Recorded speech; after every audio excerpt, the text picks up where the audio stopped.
Welcome to this episode of Solving People Problems in the Workplace. My name's Shane Jacob, your host, and I thank you for taking your time to be here with me today. I'm coming to you with a perspective from behind bars, locked up in a prison, and the dynamic there. Coming to you with 30 plus years of training and working with horses and the perspective that gave me on relationships, and coming to you with over 30 years of dealing with employees and managers and customers in my own companies. So today, we're talking about the worth-work system, and that is the system that I designed. And I want to tell you, just as a recap, the worth-work system, the purpose, this is important to know, that the purpose is designed to increase productivity, increase performance, employee performance, and create higher performing teams, have more alignment, create psychological safety, which according to me means psychological safety means the feeling, it's trusting that you're safe from value judgment in the workplace. So it's trusting that you're safe from value judgment. More on that to come, but that's psychological safety. The worth-work system is designed and meant to and will reduce the amount of time that managers need to spend managing people problems instead of moving work forward. Instead of managing the work, a lot of times we're stuck managing people problems. And the goal of the worth-work system is that employees become more self-reliant. And what I mean by that is that they require that people and teams, our people, the people that we lead, require less management around people problems. That our people have more clarity, more alignment, more cooperation, and more unity. That is the purpose of the worth-work system. Managers still need to manage the work, but be able to do it with less interference and less emotional disruption. And when I talk about being self-reliant, I'm not talking about self-directed. We still need to have good communication. We still need to follow systems. We still need to have,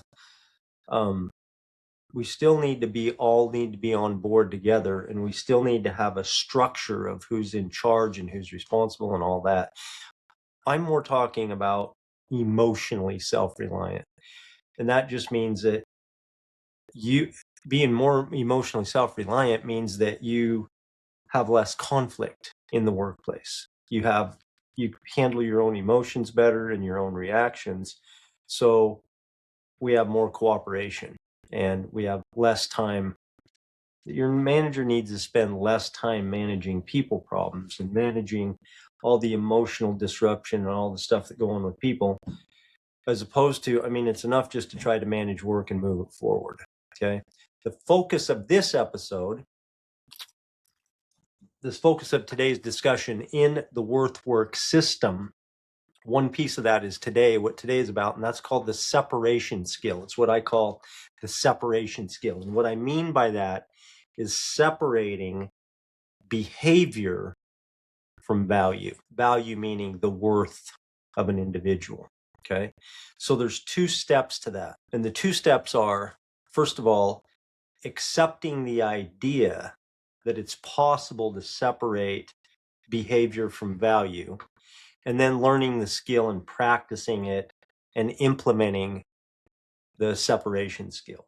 So what exactly does all that mean? And I'll just tell you to start out with, this is difficult because this idea is the total opposite of normal thinking.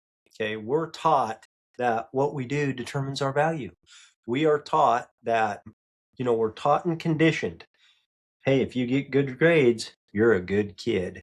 If you behave, you're good. And if you don't, you're bad. And then we go into adulthood and we see that money equals value. Not dollars in value, but the amount of money or the amount of success you have determines on how good of a person you are, how much value that you have, how much worth you have as a human being, how much success, your appearance, the kind of car you drive, the kind of house you have, the kind of clothes you, blah, blah, blah, blah, blah, all the things, right? Determine your worth as a human being. And what this results in is just constant value judgments about people. And that's kind of how we roll in the world. We don't do it on purpose. And we hear things like, don't judge me. There's a lot of confusion about what that means. And I'm going to try to clear it up for you today. Okay. Because we assign worth. In other words, you are this kind of a person, or you are this, or you are that, or you're this or you're that based on what you do. Okay. We believe that some people are worth more, some people are worth less based on what they do, their results, their status, and all this just becomes the operating system for how we treat people. Okay. How we value people becomes how we treat people. So what I'm suggesting is a whole new belief system,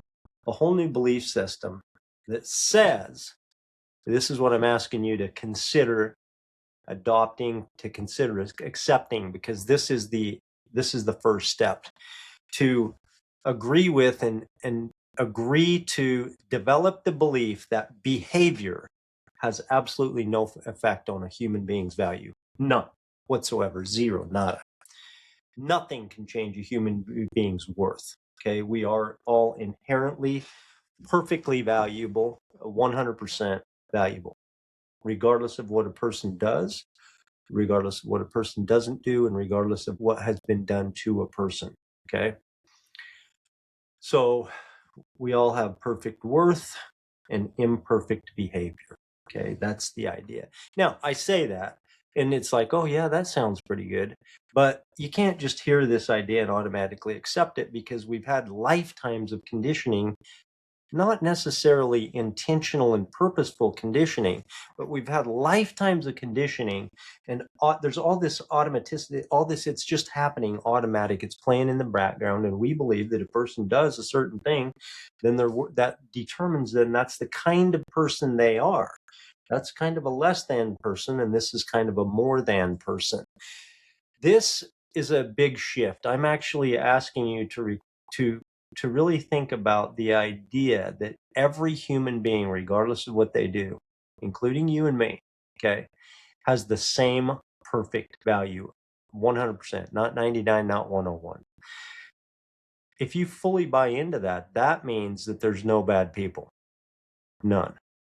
Regardless of what people do. Now, people do horrendous, horrible things to each other, right? I've done a lot of things that I regret in my life to people. But that includes everything. So a lot of times people say to me, well, what about, this and that and the other? What about a person who does all these horrible things to each other? And they're horrible things that human beings do, like I said. What about somebody who, whatever, rapes or murders somebody? What about them? And I got this from Brooke Castillo, and it makes sense to me, and maybe it'll make sense to you. And that is that when everybody is born, they're just a little baby, and we don't value them. We just look at them and we just say, wow, you're just this perfect little soul.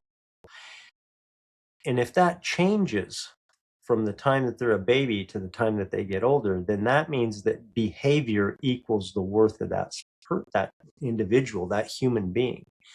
I'm suggesting that it does not.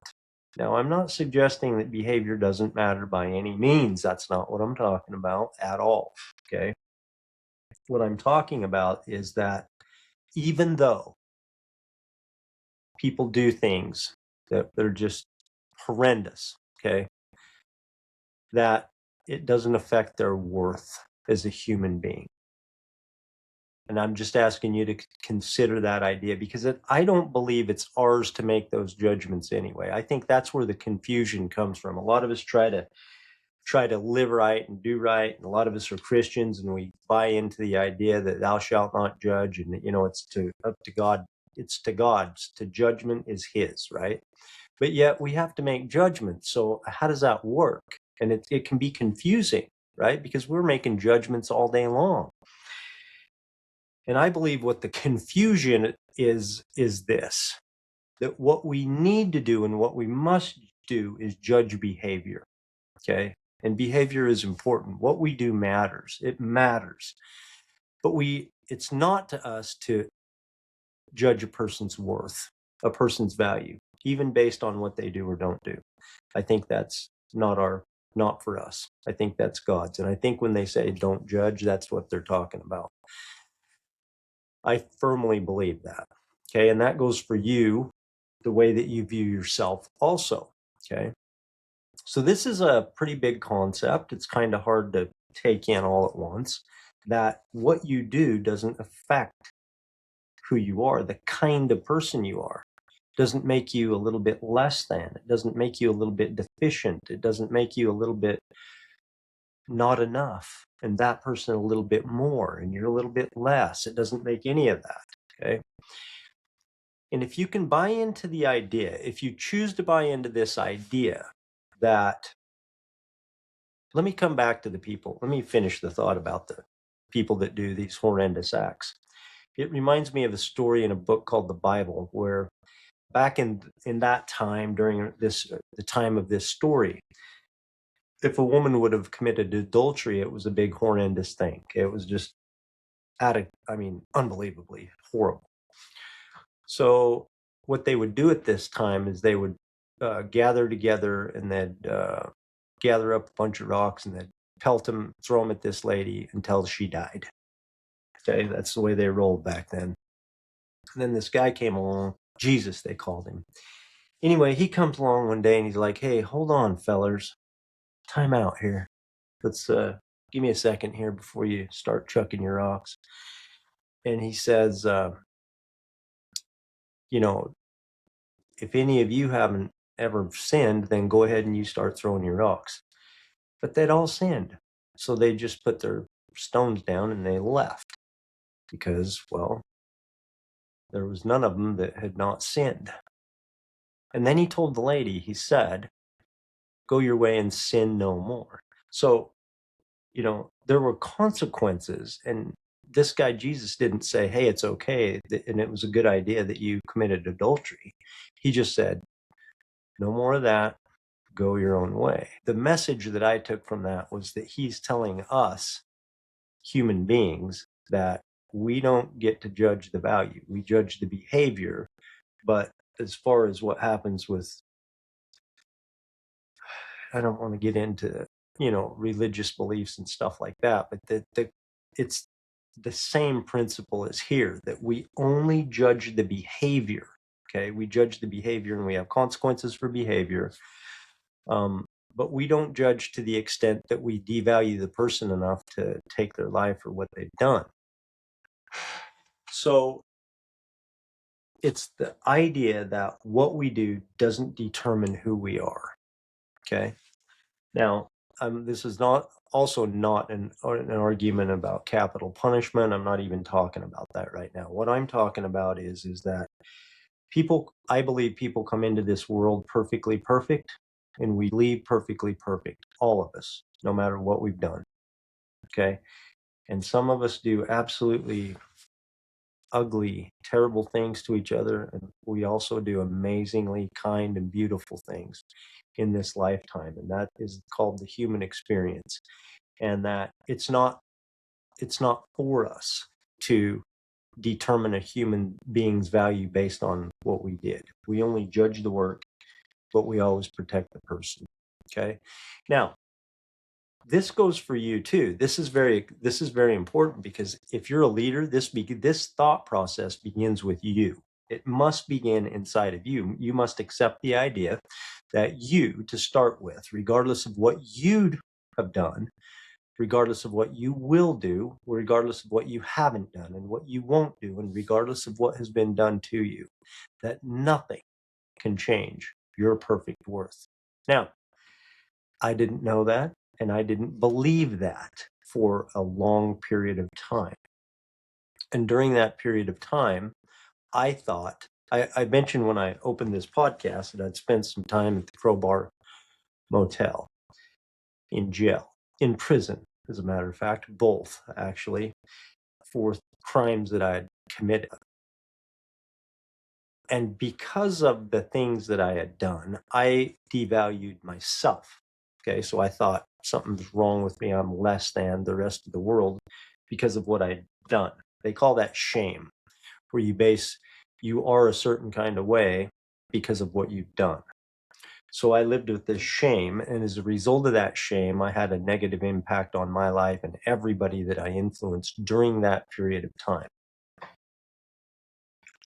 So the reason I'm telling you this is that I thought because I had done something that I regretted, something that I was ashamed of, that it made me less than. I devalued me. I based my worth on what I had done. And because I did that, I had a massive negative impact on my life. And it also had a massive negative impact on everyone that I was around, my family, my friends, all my acquaintances were affected by my thinking, by that thought.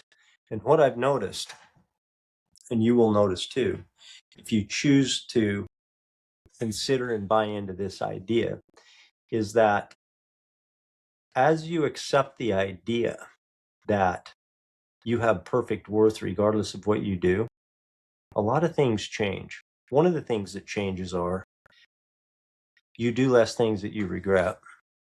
Okay, so that's a pretty big one right there. You would think that, because this doesn't mean that what you do doesn't matter. We're still responsible for what we do. We're accountable for everything that we do. And we must judge, our own behavior and everybody and other people's behavior, just not the worth of our personal worth or other people's personal worth or value. I've noticed that I and other people, as we accept and internalize this idea, do less things that we regret. We actually have less what I consider my own negative behavior than I did before when I was living in shame. The other thing that I see happens, and this is by the way, this is all documented by decades of psychological research. One in particular I can think of, Kristen Neff's research on self-acceptance and self-forgiveness. Anyway, another thing that happens is that as we internalize that belief, that's the way we begin to relate to other people, and we see people in a different way. We begin to see them in a way where what they do, we don't make that mean something about their value. In other words, we just look at them and we say, wow, that was something that you did that was negative. You did something that I'll bet you really regret, but you can look at the other person and not make that mean that they're less than because they did it. I gave some examples, and this happens at all day, every day at work. Here's an example. It happened 2 days ago here in my own company. I had my manager didn't show up for work. The yard manager didn't show up to work in my hay company. He just wasn't there. Yeah. It turns out he was just hungover and didn't come to work. Now, most of us would look at that and just say, well, his drinking's out of control. He doesn't care. He's not accountable. He's irresponsible. He doesn't handle his alcohol. He parties too much. He's not committed to his job. You could make this mean 1,000 things about the individual. These are called value judgments. It's what I'm making this mean about that person, all the negative things that I can make that mean about the person. Or I can look at that person and say, you did a negative thing and you're still a perfect person. You're still 100% valuable and worthy, and I still have perfect regard and respect for you. And that doesn't mean that I'm not going to judge. There's going to be a consequence for his behavior at his company, and I'm sure in life in other ways. So it doesn't mean that it doesn't matter. It just means that it doesn't affect his value. I can still look at him without disgust and I can still look at him kindly, with respect, even with love, as a fellow human being who sometimes does things poorly, does things bad, makes bad decisions, and sometimes does things amazing and makes incredibly great decisions and operates on integrity, and sometimes doesn't and sometimes does. And that's how I choose to look at myself and the world. And this is the key. It's overriding and changing the belief system that we were taught, not intentionally taught, but that we just accepted because that's the way things were. What people do makes them a certain way. Behavior equals judgment. We don't or equals what you do determines who you are, and things like this. That's the way that we roll. Nobody said not to do it that way till today. Or maybe this isn't the first time, but I'm suggesting the separation skill is separating what we do from who we are. It's separating behavior from worth. Okay. Like I said, I didn't always believe this. What I did was my identity. It made me feel not good enough, like something was wrong with me. And when I internally believed that, it had a negative impact on not only myself, but everybody around me. Now, what does this make a difference in the workplace? If I can accept this idea, and by the way, it takes some work. It's not going to just happen overnight. There's steps that in belief creation that are necessary. I'm going to give you just a couple of them. That's for another podcast. But first of all, I need to understand, I need to recognize and have the awareness of what I currently believe about what people do and what that means about them. I need to recognize my current belief. What I currently believe is true about behavior when it comes to a person's worth. Okay, that's one. Second of all, the second step is to choose what I want to believe. Okay, I need to choose what I want to believe. The next step is to ask myself, is what I want to believe, could that be possible? In other words, if I want to believe that no matter what I do, nothing can affect my value, can I accept that that could be true? In other words, is that not too far of a stretch for me to believe? And if I say to myself that there's no way that's true, I mean, I'd like to believe it, it's just not true, then I have to back it down and do what we call a ladder thought, which is somewhere in between what you currently believe and what you want to believe. And then you ladder it, you change the thought as you accept the new thought, and then you get closer to the ideal thought. Okay. Again, that's for another time, but those are the steps. The final step is then you practice thinking it. Okay, you practice thinking it, and when you practice thinking the thought that you want to believe, your brain is constantly looking for evidence that it's true. And as you repetitively think the thought that you want to believe, and you're proving it to be true, it doesn't take very long for your brain to accept it as truth, and then it becomes a belief or what you consider to be a fact. And I consider it, what I'm talking about here, the separation skill, I consider it a fact. I believe it 100% that what people do has no effect on their value, on their worth. Okay. Why this matters in the workplace? Why am I talking about all this? Because it will change your life. It will turn it upside down. It will make it. These are foundational changes. Okay. Now, we've all done something in our lifetime that we're ashamed of, that we feel like that. We feel shame. We want to hide and hunker down. We don't want to talk about it. Not that thing. Don't want to talk about that thing that we did, And we all experience shame. And what shame is that means that because of what I have done, I make that mean that I am less than somehow. I devalue myself. Okay. that is making a bad decision mean that I am a bad person. That's what shame is. And shame doesn't feel good and it doesn't have a good result. If it was just that it felt bad and it was a good way to, inspire good behavior, then I'd be all for shame. But the thing of it is, none of that's true. It doesn't work. It inspires more bad behavior and has a negative impact on yourself and everyone. So if you can accept the idea that no matter what you do or don't do or what's been done to you, that it has no effect on your value, now you're in a position to move forward and to make progress, and things start changing in a positive way. And here's why it matters in the workplace.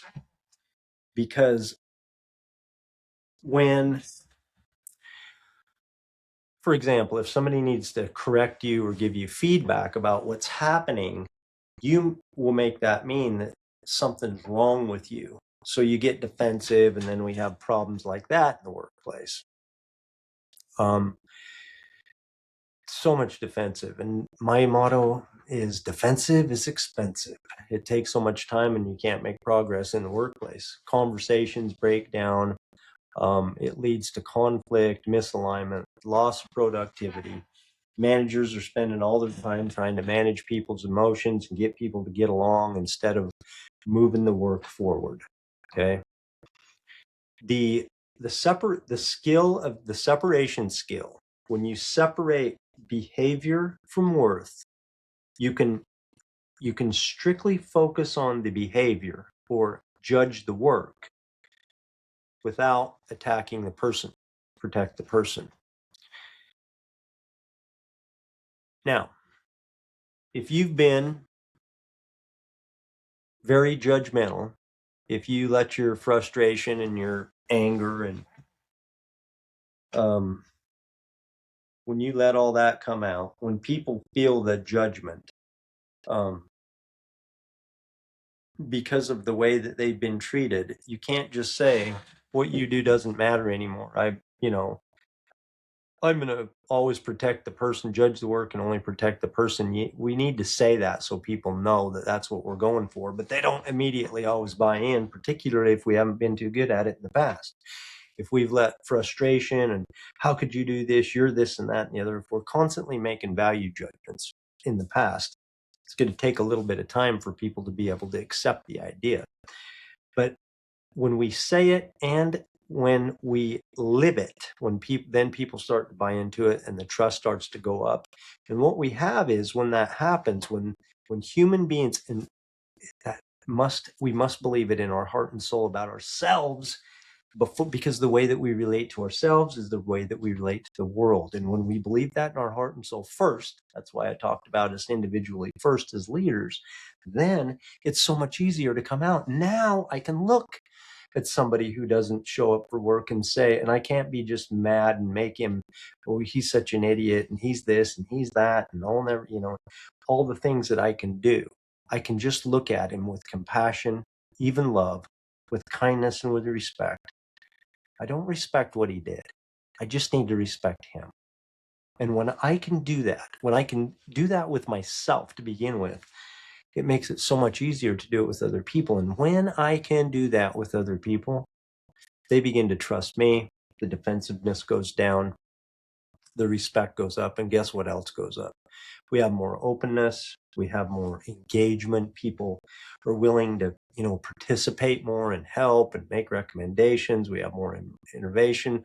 We have faster correction. We have better conversations. Even things like less turnover. I mean, Google's research on Project Aristotle says the number one thing in high performing teams, the number one factor is psychological safety, and psychological safety shoots up because you've created the environment for people to trust that they're safe from value judgment.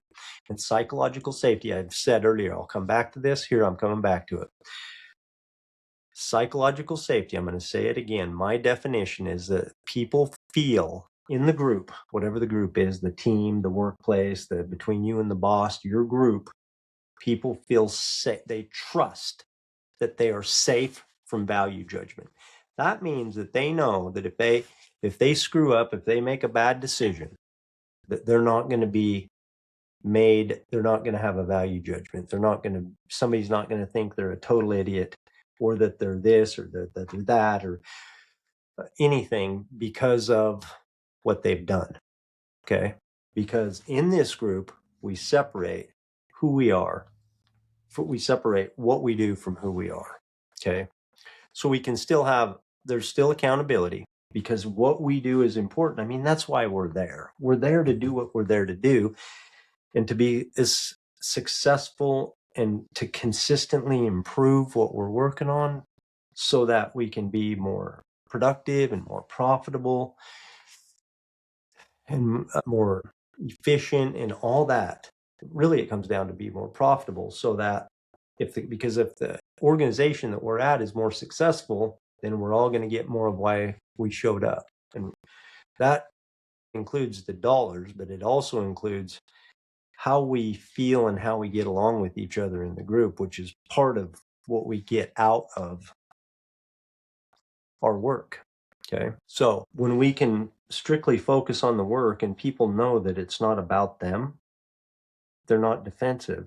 They're open to look at the work and judge the work when they know it's not going to have a negative impact. We're not going to have negative feelings about them. It's not going to have when people feel safe from value judgment, I mean, everything just becomes more stable. We have more alignment. We're more productive. The bottom line is that most people operate with a basic operating system that says that what we do equals our worth.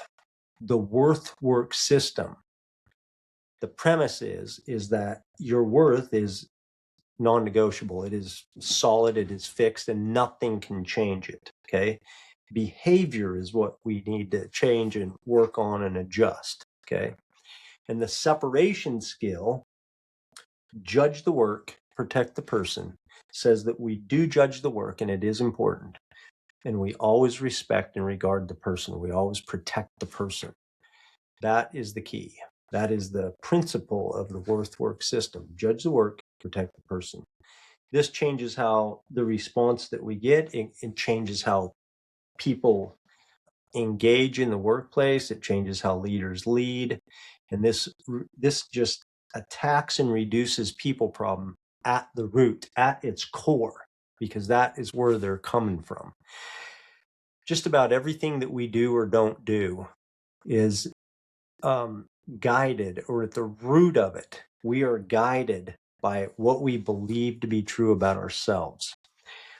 And in the workplace, the stakes are high, because it's our money, it's our survival, everything's very important. And so we're constantly looking around, measuring, what do people think about us? What does that mean about this and that, about my job? How much security do I have here? How much safety? The stakes are high. When I can come into a workplace and I know that regardless of what I do, I'm always going to be respected and regarded highly, and nothing can affect my work in this group, that's an incredible place to work. And that is when the results start to happen. It doesn't take that long. It just takes a focused effort. It takes a focused, consistent effort of, first of all, like I said, the steps is to develop the belief. And in order to develop the belief for yourself, you've got to recognize what you currently believe. You've got to recognize what you would want to believe instead. And then you would want to ask yourself if the new belief, if you could accept it as could be true. Is the new belief, could it be true? If it is, go for it. If it's not, ratchet it down to something that you believe that could be true. Work on that one, and then adjust it up again. And how we adjust it up again and how we work on it is by practicing thinking the same thought. Okay, so when something happens and I feel myself getting frustrated and thinking thoughts about people, which I do all the time, right? When I see myself doing that, I ask myself, is that what I want, the way I want to think about this? And then I come back and I practice thinking my thought. Hey, what is happening here, what the behavior is not good. But that doesn't mean that the people are not good. It just means that the behavior is good. We need to focus on the behavior. And that mindset changes how my interactions with people, and they feel it. And as they start to feel, they know what we're going for, judge the work, protect the person, because that's the way that what we say that our culture is about. When they know that, and when we live it, that's when the incredible results start to happen. I've seen it in my lifetime. I've seen it in my company, and I know it to be true. And I also know that regardless of what you do or don't do, or what's been done to you, nothing can change your perfect worth. Your value is non-negotiable. Stay with me.